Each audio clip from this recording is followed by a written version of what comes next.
Hi అండి. Welcome to Annapurni talks. ఇవాల్టి వీడియోలో ఆరోగ్యానికి మేలు చేసే నల్లేరుకాడ పచ్చడైతే చూపిస్తున్నానండి. ట్రై చేయండి. కనీసం వారానికి ఒకసారన్నా ఈ నల్లేరుకాడ పచ్చడి తింటే చాలా చాలా మంచిదండి. ఆరోగ్యానికి చాలా మేలు చేస్తుంది. ఇప్పుడైతే చూసేద్దాం ఎలా చేసుకోవాలో. ముందుగా మనం నల్లేరు కాడని తీసుకొని ఈ ఆకులనేది మనకి యూజ్ అవ్వవండి. ఆకులు మొత్తం కూడా తీసేసుకొని ఏవైతే కాడలున్నాయో ఆ కాడల్ని మాత్రమే మనం సెపరేట్ చేసుకోవాలి. ఈ నల్లేరు కాడ అనేది మనకి చిన్నది ఆ కొమ్మ పెట్టినా గానీ మనకి ఇంట్లో కుండీలో వచ్చేస్తుందండి. ఈజీగా పెరిగిపోతుంది. ఇది బయట గూడా ఎక్కడ మార్కెట్‌లో నాకైతే కనపడలేదు. మా ఇంటి పక్కనే పార్క్ ఉంటే ఆ పార్క్‌లో ఉంది. అక్కడి నుంచి నేనైతే కొంచెం తెచ్చుకున్నాను.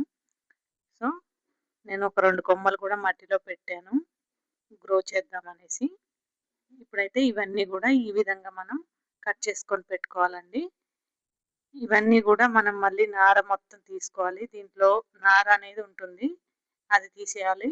ఇంకొకటేంటంటే ఇది కట్ చేసుకునేటప్పుడు మనం చేతులకి ఆయిల్ అప్లై చేసుకోవాలి. లేకపోతే దురద వస్తుంది. మనం కట్ చేసినప్పుడు కొద్దిగా వాటర్ లాగా అనిపిస్తుంది. అది దురద వస్తుందనమాట. చూసారు గదా!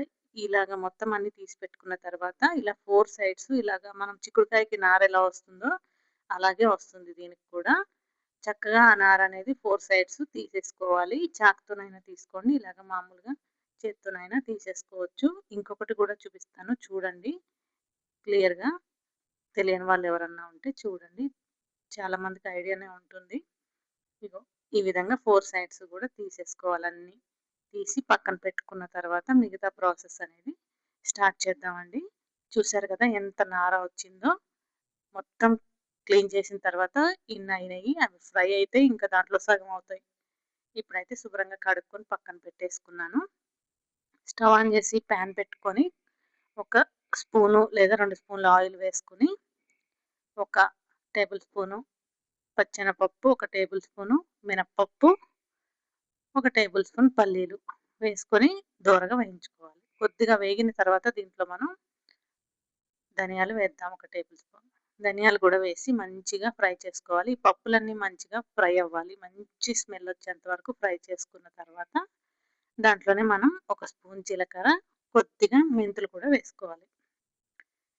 ఇవి కూడా కొద్దిగా దోరగా వేయించుకున్న తర్వాత మనం కారానికి సరిపడా దీంట్లో ఎండుమిరపకాయలు యాడ్ చేసుకుందాం. మంచిగా వేయించుకోవాలి దోరగా మాడిపోకుండా. మీకు ఎంత కారం తింటారో దాన్ని బట్టి మీరు ఎండుమిర్చి వేసుకోండి. ఎండుమిర్చి కూడా చక్కగా రెడ్‌గా మాడిపోకుండా మంచిగా ఫ్రై అవ్వాలి. ఫ్రై అయిన తర్వాత ఒక టేబుల్ స్పూన్ నువ్వులు కూడా వేసుకోండి. లాస్ట్‌లో ఇంకా దించేసే ముందు నువ్వులు వేసుకొని చక్కగా ఒకసారి కలుపుకున్న తర్వాత వీటన్నిటిని కూడా ఒక ప్లేట్‌లోకి తీసేసుకోవాలి. ఇలా ప్లేట్‌లోకి తీసుకొని పక్కన పెట్టుకున్న తర్వాత అదే ప్యాన్‌లో మనం ఉల్లిపాయి, టమాటా కొద్దిగా చిన్న ఉల్లిపాయ, చిన్న టమాటా ఆయిల్ ఏమీ వేయలేదు. డైరెక్ట్‌గానే వేశాను. ఇవి 2 వేసి కొద్దిగా మనం ఫ్రై చేసుకుందాం. కొద్దిగా ఫ్రై అయిన తర్వాత ఒక 3 పచ్చిమిరపకాయలు కట్ చేసుకొని వేసుకొని ఫ్రై చేసుకోవాలి. దీంట్లో తేమ అనేది పోతే సరిపోతుందండి. మనకి ఎక్కువ ఫ్రై అవ్వాల్సిన అవసరం కూడా లేదు. కొద్దిగా ఒక చిన్న నిమ్మకాయ సైజ్ అంతా చింతపండు కూడా వేసుకొని, పసుపు, ఈ పచ్చడికి సరిపడా సాల్ట్ ఇప్పుడు యాడ్ చేస్తున్నా. ఇవన్నీ వేసేసుకొని, వెల్లుల్లిపాయలు కూడా వేసుకొని చక్కగా కలుపుకోవాలి. కొద్దిగా మెత్తబడేంత వరకు. చక్కగా ఇలా ఫ్రై అయిన తర్వాత వీటిని కూడా మనం ఒక ప్లేట్‌లోకి తీసి పక్కన పెట్టుకోవాలి. ఇలా ఫ్రై అయితే సరిపోతుందండి. చక్కగా ఇలాగా అన్నీ వేయించుకొని పక్కన పెట్టుకుంటే చల్లారుతూ ఉంటాయి. ఈలోపు మనం కొద్దిగా ఆయిల్ వేసుకోవాలి. వేసుకొని నల్లేరు కాడలు ఏవైతే ఉన్నాయో వాటిని వేసుకొని మంచిగా ఆయిల్‌లో ఫ్రై చేసుకోవాలి. కొద్దిగా టైం పడుతుందండి ఈ నల్లేరు కాడ ఫ్రై అవ్వడానికి. లో ఫ్లేమ్‌లో పెట్టుకొని మంచిగా కుక్ అవ్వాలి. ఆ నల్లేరు కాడ లోపల వరకు చక్కగా వేగాలి. కలర్ చేంజ్ అయిపోయేంత వరకు ఉంచండి ఇలాగా. వాటిని కూడా ఫ్రై చేసుకొని పక్కన పెట్టుకున్న తర్వాత ముందుగా ఒక మిక్సీ జార్ తీసుకొని ఫస్ట్‌లో మనం వేయించుకున్న పోపు దినుసులు, ఎండుమిర్చి అవన్నీ వేసుకొని గ్రైండ్ చేసుకోవాలి ఒకసారి. బరక బరకగా గ్రైండ్ చేసుకోవాలి. మెత్తటి పౌడర్ లాగా చేయొద్దు. మనం రోట్లో దంచుకుంటే ఎలా ఉంటుందో ఆ విధంగా గ్రైండ్ చేసుకున్న తర్వాత ఇప్పుడు టమాటో, ఆనియన్ ఇవన్నీ వేసుకోవాలి.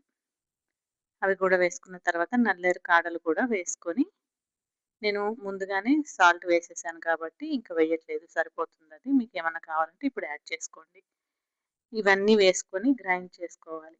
చూసారు కదా! ఇది కరెక్ట్‌గా మంచిగా మనం రోట్లో రుబ్బుకున్నట్టుగా వచ్చింది. ఇలానే ఉండాలి. మరీ మెత్తగా వద్దు.